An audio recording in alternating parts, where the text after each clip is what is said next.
So I'd just like to welcome everyone to today's MGAA market briefing. For anyone who's not had the pleasure of seeing me in the little box on Zoom, so I'm Alison Cairns, the MGAA L&D manager. So yeah, very happy to have Pro Global with us today for what, in terms of registrations, was looking like a very popular session. So I'll keep my housekeeping short and sweet so that we can get started on the main event nice and quickly. So yeah, so just a few polite asks in terms of do's and don'ts. So in terms of what I ask you politely not to do, if you could keep cameras and microphones off, because it really does help us in terms of making sure that we stay with you for the duration and don't have any technical hiccups. Polite request for things to do. So yes, please, I'm hoping you'll have lots of questions for our presenters. So if I could ask, if you've got questions, can you pop them into the chat, please, as we go along, and we'll cover those off for you. And yeah, just a reminder that our sessions are accredited for CPD purposes. So if this meets with your development needs, please record it in your training logs. So without further ado, I will pass over to Helen, who is moderating this session, and she will do all of the intros to the session and the presenters. So yes, over to you, Helen. Thank you, Alison, and thank you very much for everyone joining the session. We really appreciate you listening in this afternoon. Welcome to today's market briefing hosted with Pro Global, and thank you very much for the MGAA for giving us this opportunity. This is the first of a two-part series exploring operational resilience and third-party vendor risk. And today's session is titled, What are the Challenges? So we're going to be delving into realities of building and demonstrating operational resilience at a time when the FCA and other regulators are really sharpening their focus on third-party oversight, governance, and accountability. So towards the end of this session, when we open for Q&A, we'll also launch two poll questions on Slido for you to consider as the discussion develops. And they're around your views on operational resilience and testing outsourced providers. So just have those questions in mind as we progress with the session. So we're going to unpack a number of issues across the course of this afternoon, and I'd like to introduce our panel of experts who will be talking through the operational resilience today. So first up, we have Mike Dalzell, who is Group Head of Governance, Risk and Compliance and Company Secretary at Pro Global. Over to you, Mike, to introduce yourself. Thanks, Helen. Good afternoon, everybody. Just so briefly, I've been in the industry for over about 35 years now, but 10 of those at least have all been in the sort of the governance, risk and compliance space. I deal with all of the business areas across Pro and all of their clients, where we look, primarily at compliance, due diligence, legal, our internal audit, risk management, and obviously more recently, very much so the operational resilience space. But prior to all of that, I was in the sort of, my background was claims handling, inspection of records, and delegated auditing. Thank you, Mike. We also have Christy Lovegrove, who is Group Head of Technology and Digital Services and leads Pro Global's digital transformation strategy. Over to you, Christy. Hello, thanks all for joining. So yes, Christy, I'm Group Head of Technology and Digital Services. A bit like Mike, I work across all the verticals and with all our clients looking at both our proprietary technology but also our partner technology. Within that, it means that we need to have a real grip on industry standards, operational resiliency, and what we should be doing for not just ourselves but with our clients. And I work very closely with Pervin across kind of our cyber audit space. So thanks all for joining. And over to you now, Pervin Savanathan, who is Group Head of Audit and Advisory Services. Hello, everybody. Thanks for joining. I'm Pervin. I head up the audit function at Pro. Like Mike, I've been in the industry for over 35 years, spent the first 20 plus years working at various brokers, including Aon and Marsh, ending in Aon's consulting unit, and then I joined Pro in 2008 and essentially lead various audits for the market in the delegated space, supporting clients on various consulting projects, and looking forward to the session today. Thank you all. I think you'll agree this is a unique combination of perspectives: compliance, technology and audit. And we're hoping the discussion today will help shape your views on how MGAs can better understand and manage operational resilience and vendor risk in what is an increasingly interconnected environment. And just a reminder, we're going to look at those challenges today, but we're not going to cover everything in one day. And just a few days from now, on the 19th of November, we'll be hosting part 2 of this series, which will be titled Managing Operational Resilience and Third-Party Vendor Risk, What Other Solutions? And this is a practical, hands-on discussion showing how to fill any gaps identified using the right tools, processes and technology. So we will follow up with the registration details for part 2 after this session. So as you listen today, have a think about the challenges, the areas where your organizations may still have questions or pain points, because the follow-up session will be your opportunity to explore solutions in depth and hopefully leave with some actionable steps you can take back to your teams. We'd welcome your questions as well at the end of this discussion so we can build them in to the second session too. So really we'd like it to be as interactive and as helpful to you as possible. So on to the panel discussion. To start, could I invite you each to share your perspective on how operational resilience has evolved as a regulatory priority and what the FCA expects of MGAs today in terms of demonstrable oversight and accountability? Perhaps, Pervin, I could invite you to start us on that one. Thanks, Helen. Operational resilience has become a central regulatory priority for the FCA in the UK, especially as the financial sector faces increasing threats from cyber attacks, third-party dependencies, systemic disruptions. From the FCA's perspective, ensuring the sector is operationally resilient is important for consumers, firms and financial markets. If you think the unavailability of important business services can cause wide-reaching harm to our customers, consumers, and therefore poses a risk to market integrity. One of the things that firms, including MGAs, will need to evidence is their core services are meeting the resilience standards, even if these services are outsourced to third-party companies.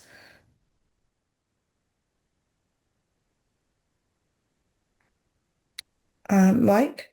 Yeah, thanks, Pervin. I think exactly as you said, it is about maintaining that core function, delivering those critical services. It's really important to remember, operational resilience has now taken what we all understood to be business continuity. It's just taking it a whole step further. So we're now looking at a resilient framework, which is something that goes across the business. It's internally, it's looking at our third parties, our data risks. It's looking at a bit of everything now. We need to encompass the capacity to prevent, detect, respond, just like a good risk management program would have done in the past. But we put it's all packaged up now under operational resilience.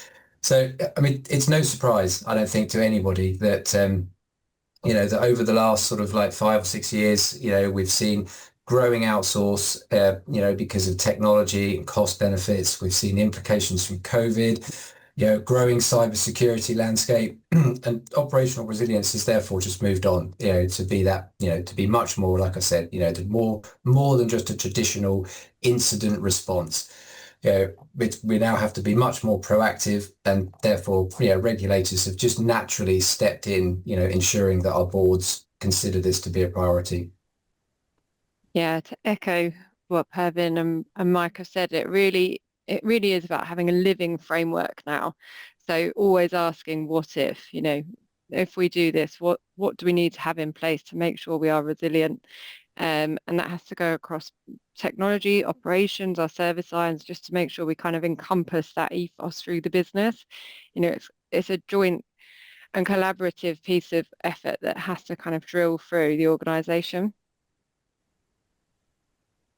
Absolutely. Well, let's have a look at some of the detail then. Perhaps, Mike, could you walk us through what the FCA currently defines as important business services? So it feels like quite a wide remit, and how MGAs specifically can go about identifying and mapping these within their operations.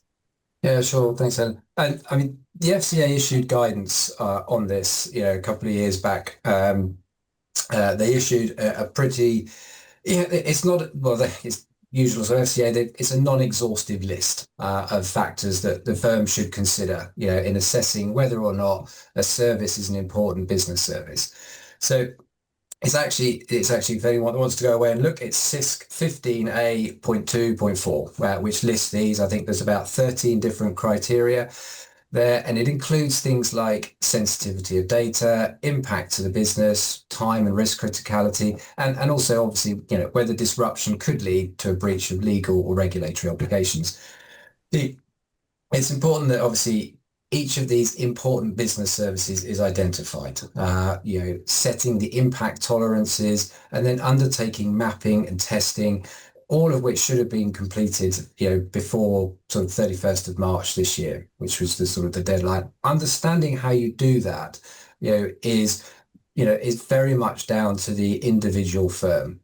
Different firms will, just mapping out all of the different business services that you have, and whether or not they are important, coming up with a criteria for yourselves, which looks, which is risk-based, is a logical way to do it. And that's sort of something that we will touch on probably more in the second session, where we look more practically at what we've done and how we've done that sort of for ourselves in the past.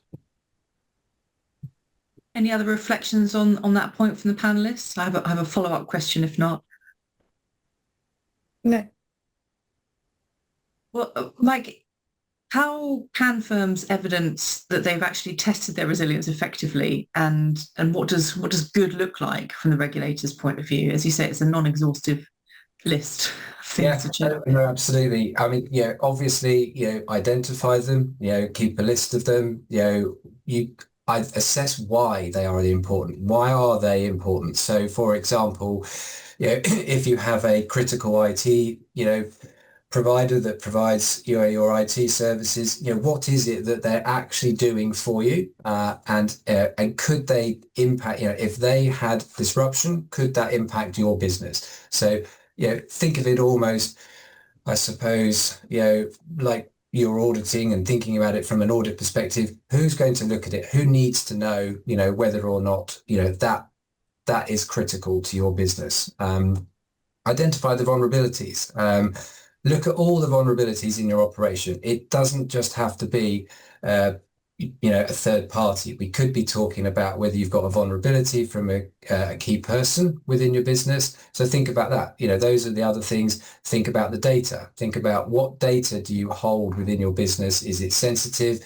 If there were to be a data breach, what's the impact? What's your response? How are you going to do it? Everything sort of, is documented and pull it all together in one place. This is, like I said before, business continuity used to be very much, a piece of activity that was done in many companies. Data protection was done, sort of by the compliance, but now everything has to be joined up, and then very much, evidenced, as you say. All of those things will be then put together, whether that's in a system, or however. But this isn't a one-off exercise. Absolutely not a one-off exercise. It has to be continual. Businesses evolve through their growth, so they're always going to have to continue to look at this. You're going to have to continue to look at your own business and that of the important business services that support your business. Absolutely, Mike. And it feels like third-party vendor risks are really under the spotlight here as well. Very so much. Perhaps, Herman, I'll bring you in here. Where do you see the biggest challenges for MGAs in managing critical third-party relationships? Well, Helen, aside from IT, I think there are a number of challenges in terms of third parties. For example, claims handling. MGAs often are reliant on a third-party claims TPA over which they may have little or no control. Regulation is continuously evolving, and that will in itself introduce operational risk and operational burdens on companies and MGAs, just keeping on top of them and ensuring that they're compliant with the regulations. And what we find is as businesses grow and they're outsourcing to various third parties across their value chain, they might be managing multiple processes, multiple systems, and there's probably a need there in terms of ensuring that there's an element of operational efficiency. Have we looked at our processes? Can we streamline it? Can we use tools more effectively so that we're managing these systems and third parties a bit more effectively? I think ultimately it's about being pragmatic, understanding the size of your business, and also having a holistic view really on how these various risks could potentially impact your business and how you evidence the control and the management. I think, as Mike said, documentation is going to be absolutely key to this whole process, and really considering how technology and tools could be, a core to providing the support that you need to managing these risks. Absolutely, and I know that we're going to touch more on the technology side of things later on. And any other reflections from the panel on that point? I have another question for you though, Pervin. I'll just pause now. No, I'll add something into that. I mean, one of the things that we've been looking at recently is to get that level of documentation right, actually bringing in, thinking of operational resilience as more than just one thing. So really bringing in the data risk, risk management, compliance risk, all the different things, but putting it all in one place, so that it isn't just all, you have that one document, which is that one piece of evidence, which, really supports, which would be good for the regulator if they wanted to look at it. It would be good for clients. It just keeps it in a very, in a much more, in a good manner that, it feels like you're sort of looking at your business in the right way. Yeah, I agree. And to both of your points, I think actually we've found the process of that review, often you find a lot of efficiencies. You can challenge the way in which the business is operating. If it looks like there's a gap, well, why are we still working in that way? Is there something we can do? Challenging the vendors that we do use or the processes we do have to make sure that we provide that resiliency across the organization. Audit can be really powerful. Absolutely, and many firms rely on periodic audits or manual due diligence. Does that approach pose any risks? If so, what are they, and how can MGAs move towards continuous monitoring, this kind of real-time view of their risks? So I think it's about being pragmatic and it's understanding the various third parties and the risks, because there will be some that will benefit from a single review because they pose a lower risk to you, periodically. However, the more critical risks, I think it's moving away from that annual snapshot or manual due diligence process, because there's a number of risks involved in that. Firstly, when you're using manual processes, you may not be getting timely updates on client behaviour, risk factors, so there's a lack of real-time insights. The administrative nature of manual processes can also be burdensome and may require significant time and resource, as opposed to having a form of continuous monitoring using digital tools. And by having the snapshot view, you may struggle sometimes to identify and respond to risks as they are arising, particularly ones that could be detrimental to client relationships or business operations. Manual processes may not adequately assess the risk profile of clients, and that could lead to an underinvestment or an overinvestment of resources, i.e. you're spending too much time looking at a particular risk or function that may not be as material or something that's being overlooked. So to mitigate some of this risk, it's really sort of looking at it and taking a risk-based approach to continuous monitoring. And it starts at the very beginning with the due diligence process. So assessing the risk, understanding the criticality of it, having a due diligence process that is fit for the risk that you're assessing, and having that enhanced due diligence for critical risks, and understanding sort of how frequently that risk needs to be monitored. And on due diligence can then become an ongoing feature where you're implementing strategies that replace sort of annual schedule refreshers with a more dynamic approach that looks at events and focuses on critical risks. And by leveraging technology to automate and streamline some of those processes, you could reduce the burden on staff and improve the efficiency of the risk management. And I think continuous monitoring will evidence to your board, to your customers, to the regulator, that you're in a good position in terms of protecting your clients and maintaining compliance with regulatory requirements. Excellent insights there. And again, that mention of technology, I know there's so much to be said about that, and we'll build more on that later. I have another question, but just any further reflections on that point from the panel before we continue? Yeah, just taking what Pervin has sort of said, a step further, and just to sort of give people a bit of an insight into something that we've been doing recently with some of our, with some of our clients. We've had people come to us, our clients have come to us. They're looking at their operational resilience, and they actually then want to work with us on like a cyber resilience test. So the what if, the sort of what if this happened, how would we respond? How would you respond? We're working together, and that's something that we've not seen before this year. That's brand new, and it's interesting. We get a bit of a team together of people. And we work through an incident and see how we and they would both interact with each other and respond. So I think that sort of thing is we're going to see more of.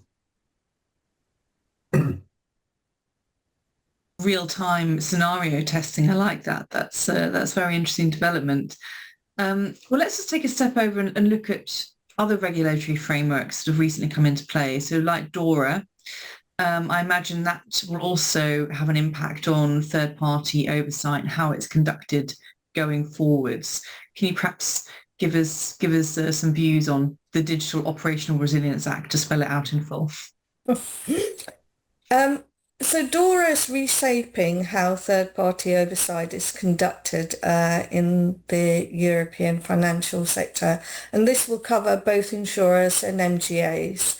And even if DORA's EU regulation, it does have extraterritorial implications for a UK-based entity that's operating in or serving EU financial institutions. It came into force in January 25, and it's aimed at strengthening digital operational resilience of financial entities. And it seeks to ensure that, companies can withstand, respond to, recover from IT-related disruptions such as cyber attacks or system failures. And it looks to create a harmonised Europe-wide standard that's consistent across all participating countries, rather than having fragmented national frameworks. And what the expectation is that there is a risk management framework and information and communication technology, ICT framework, that covers governance, instant response, recovery planning, and it mandates regular digital resilience testing, including, threat-led penetration testing for significant third parties. How it has strict rules on how third-party risk is going to be managed, covering due diligence, contractual safeguards, ongoing monitoring. And what DORA is looking to do, similar to the FCA, is shifting operational resilience from being purely a compliance or IT task to a strategic board level accountability that's looking at management and continuous improvement. Very comprehensive answer. Thank you, Pervin. Is there anything, Mike, that you would add to that in terms of where DORA's leading us? No, I think Pervin's really sort of covered that quite comprehensively, as you said, Helen. I mean, only to say that what I mentioned a minute ago, where I sort of said that, what we're doing is seeing sort of clients asking us about, working more intensely with us around what is our response and what is our incident response protocols. We're seeing that both in the UK and in Europe. So, and that's, I thought I'd mention it. So, and it does have relevance to DORA there. Absolutely. And just a reminder, if you do have questions as we're going along, and I can see some coming in already, please do add them to the chat and we'll address them at the end. So very much appreciate those. So let's have a look at the role of technology and data resilience. So Christy, one for you then. How can digital transformation improve operational resilience, particularly when it comes to that visibility of vendor dependencies and service continuity? Yeah, I think there are kind of really two key parts to this. Firstly, if you think about at a base level, even the process of evaluating what we use, where it's used in the business, creating that dependency map and risk matrix, even starting at that base level and almost taking the technology out of it, but looking at that transformative thought process as to, how resilient are we in our processes and what we use today? So looking at that agnostically across the teams you may use, the technology, and then from there, that allows you to start to transform at kind of a base layer. I think most organizations are now dependent on technology in terms of real-time monitoring. The way we log into our work when COVID hit, you've got virtual workstations or laptops, whereas, from a ops perspective, if we'd asked ourselves that question before COVID, actually, it was a different kind of ask. How do people work from home? And now we've kind of moved away from that. And the step change is actually, what if the technology isn't available? How do we operate there? Or how do we operate with kind of missing teams? And then kind of evolving it from there. So having a look at your base strategy with technology, either with your third parties or your proprietary applications, and working out where that risk matrix is. And, there's always going to be a level of risk in your operational resiliency, and it's just working out where that is acceptable. So your core systems, you may wish to have enhanced monitoring and disaster recovery plans, even looking at things such as kind of immutable vaults. At its base layer now, you can use technology to really assist in that kind of cyber threat vector of making sure you've kind of got that zero trust architecture and being able to understand in real time what's going on in your infrastructure. Even the ability to track travel into your system. So looking at that impossible travel analysis, so that then you can start to make sure that you understand where your staff are and how to protect everyone effectively in your infrastructure. I think the evolution we've kind of seen from a lot of our partners in terms of that supply chain management and that real-time transformative review and audit of systems, we're only going to see that kind of increase, and it won't kind of be that once and done of that audit process that we see now. It's still kind of in play. I think that will continue to evolve as our use of technology starts to evolve. From an operational resiliency perspective, if we think about the enhanced use of AI, to even if you took summarizing documents, people do that now. So we need to think about, what does that mean when you use AI? How do you make sure that you still then have a backup plan for if there was an issue there? So what are you doing to make sure that that risk is managed? And it's still okay to do it, right? It's amazing, but you just need to understand what you would do if it's not available. Because obviously we saw there were some issues with AWS and services unavailable. It's just making sure in that kind of that first line principle, if that's a core service, technology is there to assist you in making sure there are other options. And that doesn't have to be really expensive. There are kind of cost-effective ways to do that and start to transform your environment. Very interesting. I really picked up on something you said at the start there. It's about transformative thought processes. And it just made me think about what technologies or approaches are actually helping firms to close that gap between regulatory expectation and their kind of day-to-day operations. Yeah, I think kind of evolving from the last question, those integrated GRC kind of platforms and allowing for that kind of workflow and that API of understanding all those data points and those third parties all managed within one ecosystem really does start to transform the way we manage that risk and not make it such a kind of a paper-based exercise because you can do that real-time management. There's a lot more auditability and accountability now. The more technology we're using effectively, there will be the auditability within that so that you can go back through those chains and do those quarterly, weekly, monthly checks that are expected and in a lot more of an effective time. So not necessarily needing to kind of increase staff numbers in order to manage that. AI is assisting in this space.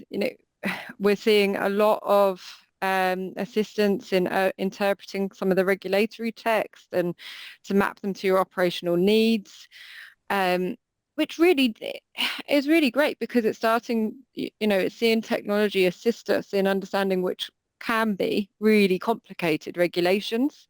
And us and starting to make sure that means that we can kind of deliver that message to the rest of the business, but make it something we kind of understand and actually is relatable to our doc. We just lost your audio ever so slightly at the end there. Oh, sorry, yeah. That's okay.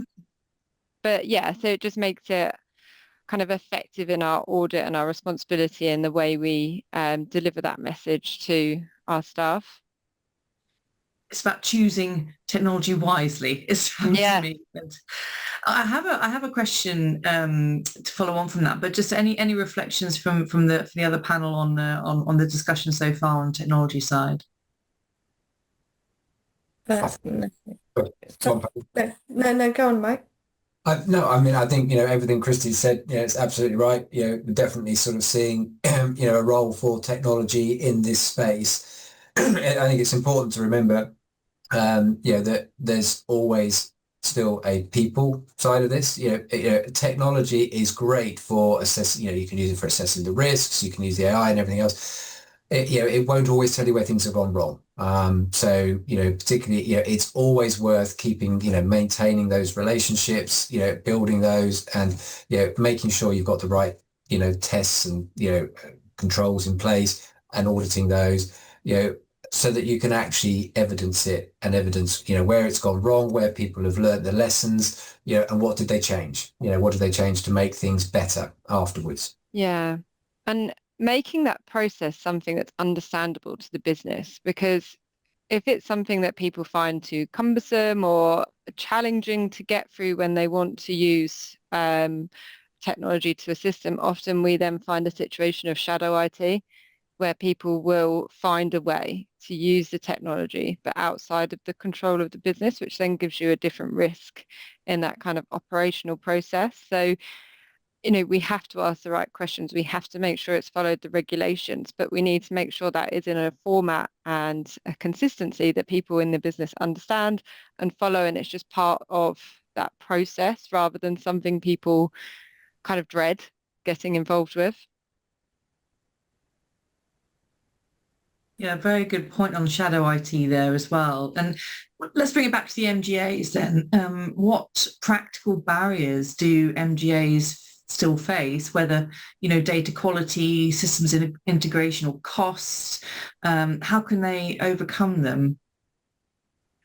Yeah, I don't think this is one of the simplest of areas for us to kind of, there isn't a golden ticket at the end of this, but, in terms of data quality, it's a huge challenge.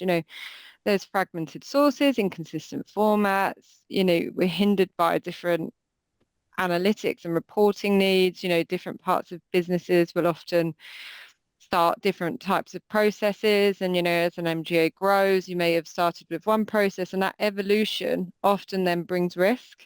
So making sure you can kind of control the data sources and understanding that kind of data stewardship relationship is so important.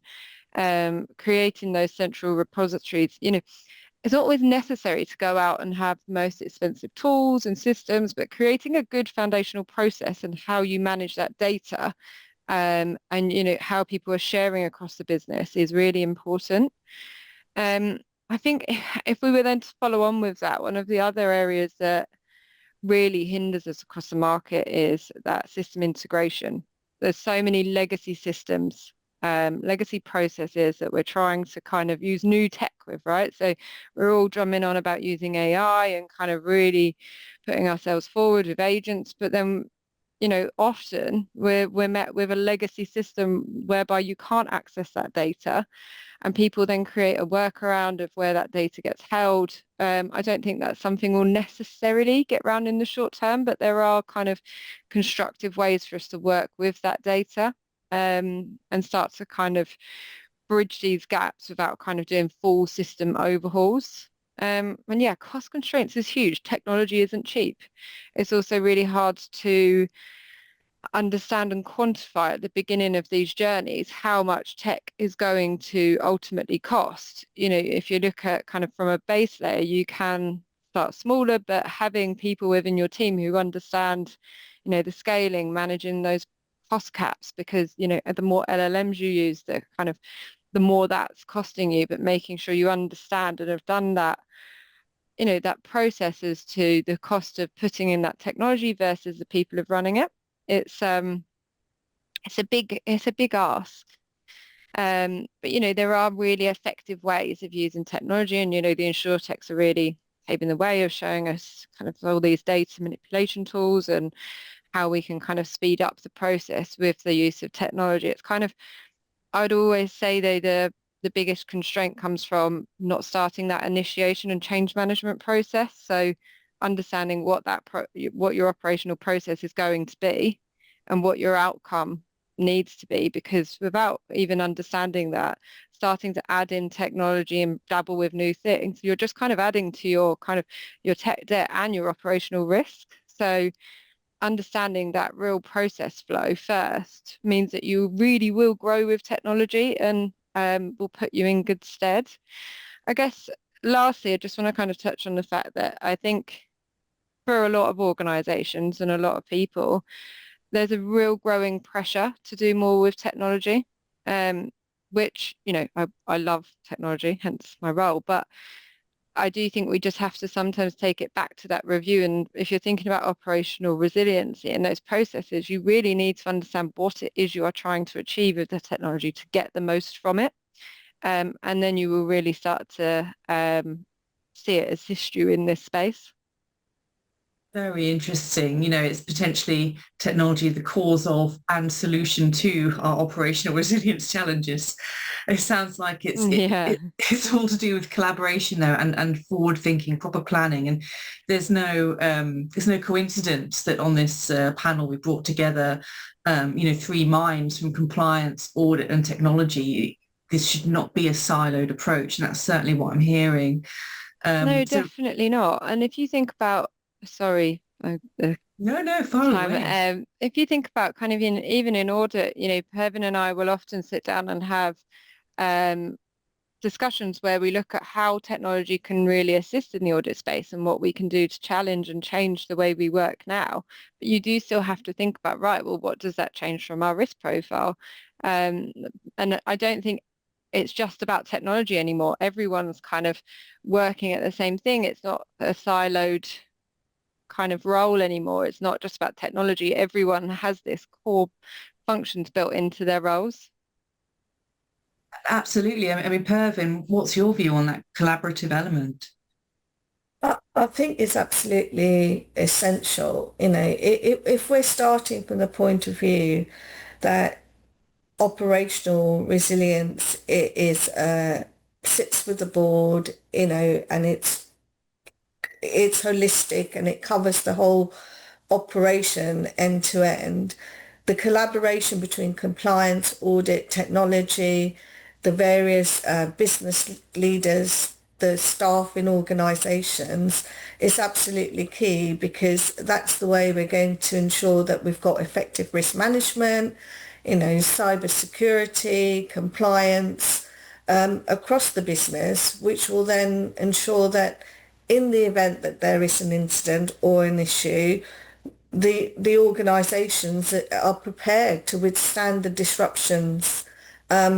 So, whether we're leveraging technology to support the auditing process, due diligence process, or working with compliance to constantly stay up to date with regulatory developments and developing risk issues, I think it just helps businesses navigate the landscape that we are all working in. Mike, I imagine you have a view on this as well. It's very similar to both Pervin and Christy. They've both spoken about that things can't be done in silos anymore, and I don't think they should. It's hugely important for that to be collaborative right across the business. From my own perspective, for what I do within governance, risk, and compliance, we continually adapt to the regulations. And particularly when looking at resilience, we just further adapt. I mean, this is something that's obviously taken more of a forefront in the last few years. We continually adapted. We continue to build those strong relationships with all business areas, so that we can really work hard closely with them and understand what they're doing. I think Christy just alluded to this a minute ago, where her and Pervin might be, working on something. From my perspective, it's really helpful from a risk management, to think about what it is, what are they doing, and what impacts might that have to the business. So. Well, I've got one final question for you, and then we'll go into a Q&A and our poll questions as well. But, I'm hearing it's not a once and done. This is not a tick box exercise. So final question for you three. What cultural or organisational changes are needed to make operational resilience more than a compliance exercise? And I mean that in the nicest way. A compliance exercise is very important, but it's an organisational exercise. Perhaps you'd... Yeah, I suppose for me, if you start from the regulator, the FCA has made it clear that resilience should be embedded into core strategy, governance and day-to-day operations of firms, and not just treated as a regulatory checkbox. Board level engagement is therefore essential, and resilience has to be part of the strategic priority and not just, a siloed function. And all senior leaders need to have own the resilience outcomes, really. So culturally, it has to be embedded across the organisation, and the evidence and documentation and discussion, it should be an agenda item, so that they can evidence that they are considering all the risk and the issues, and that there's clear reporting lines and escalation protocols to make it effective. Mike, do you have a view on that? Yeah, similar, and I'll go back to what I said a minute ago. I strongly recommend strong relationships between the compliance and the business functions is so important. I find it really is compliance's job to engage and educate the business. You cannot treat operational resilience as just something that has to be done only for regulation. It is very much about being there for good business practice to evolve and grow your business. As I said, don't think about it just as something that must be a regulatory tick box exercise. It's not. Yeah, and I think to kind of draw that to going to close on my part is that, creating that neat framework that's understood by everyone, and gives everyone that idea of what they should and shouldn't understand or need to do, is really important. Absolutely. Well, thank you very much. And we'll summarise some key takeaways after the Q&A session. But for now, perhaps I can call on Alison, who is the tech savvy one among us for this call in any event, to help launch our Slido questions, our poll questions, to the audience online. And you guys can vote and let us know what you think. We've got first question here. Oh, thank you. I can see it pop up. That's brilliant. Do you see operational resilience as a technical or regulatory control? And it's over to you. Votes are coming in. This is actually quite exciting. So we've got a strong lead for answer 1 so far.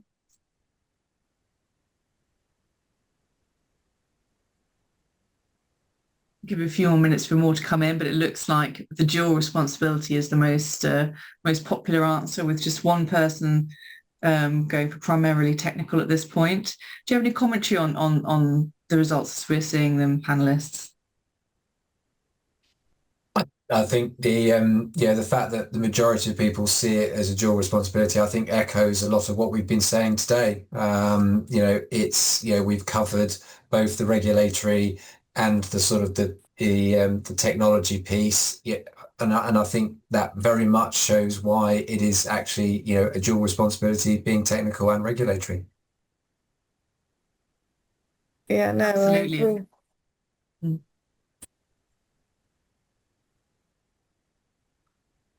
It feels like there's a real key takeaway there for the audience too, and it looks like that's been taken on board.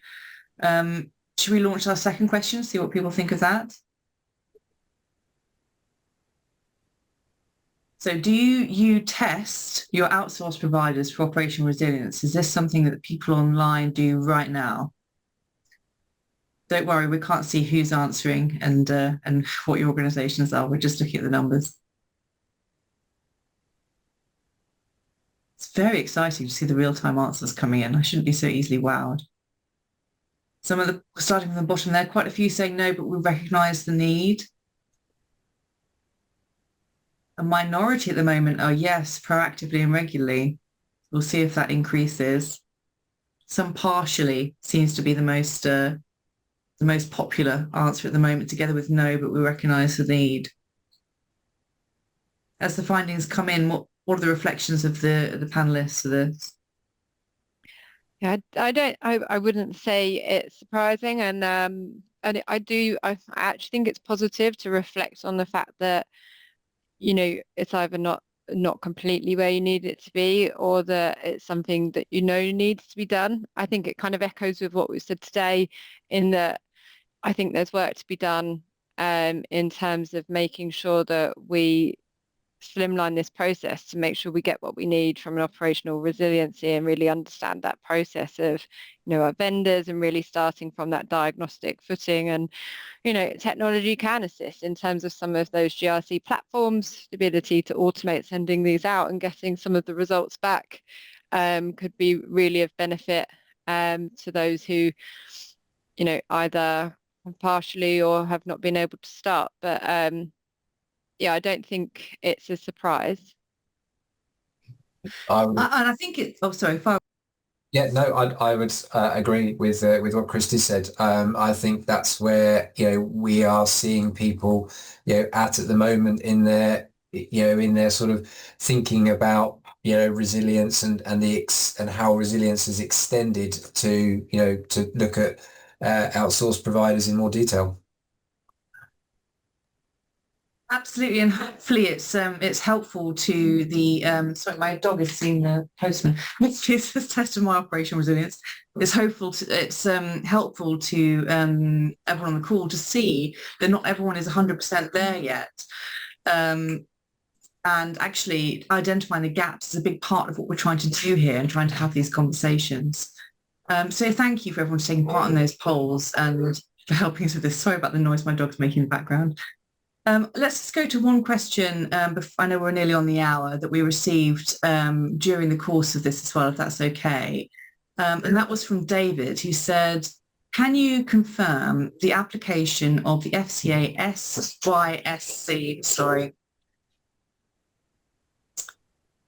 SYSC chapter to MGAs? Is it correct to say that not all MGAs are directly in scope of the FCA OPRES rules? That's quite a technical question. Is that one we can answer right now? Yes. So shall I just pick that one up? So it is true that not all MGAs are directly in scope with the operational resilience rules. It really depends on the status and the permissions of the MGA. What I would say is, the SIS source book will set out rules for governance, and it applies to FCA authorised companies. So in general, governance, oversight, risk management, outsourcing, record keeping, all would impact MGAs. But the depth and the breadth of operational resilience application will really depend on whether you're solo regulated or dual regulated, or whether you fall in the enhanced scope of the SMCR. But there's a couple of observations I'd say to that. One is you may be subject to it because your insurers or your capacity provider is subject to it, and because they've outsourced certain functions to you, that you will then have to evidence and provide the feedback to them, because they are being covered by the operational resilience rules. And I think even if you feel and you've made the assessment and you don't think you fall within that, I think practically, from an operational sense, to take a pragmatic approach to looking at how risk is being managed is just effective governance anyway. So it's definitely worth considering how you can take certain parts of it and tenets to it and apply it to managing your business and your business risk. I think, can I just add to what Pervin said? I think I totally agree, and David's absolutely right. But if you actually think about what is listed in there, and it's not about, we were talking about the important business services in particular, but if you actually think about what's important now when it comes to operational resilience, the risk of your third parties, your data protection, how you respond to an incident, all of those sorts of things. They are just sort of quite good business practice, to have thought about and decided how you're going to manage that within your business, especially as you're growing businesses and they're evolving all the time. So yes, it's right. But I think our next session on this actually will probably highlight that a bit more, where you begin to see the benefits of looking at some of those aspects of operational resilience more practically. Absolutely. I think it's exactly the kind of question we'll be getting into more detail in during the next session as well. But thank you, David, very much. And I hope that those initial answers helped. So we've got 5 minutes left. I just wondered if we could leave our audience with a key takeaway. If you could share one action point you'd encourage MGAs to prioritise before the next session, perhaps an area to review or a question to bring to the follow-up session, what would that be? I suppose it's just building from the responses to the poll questions and where people are on their journey, and really thinking about, particularly if you're at the start and you're considering how to test or what to test, just think about the questions that you like to bring to the next session, and share it maybe with Alison before.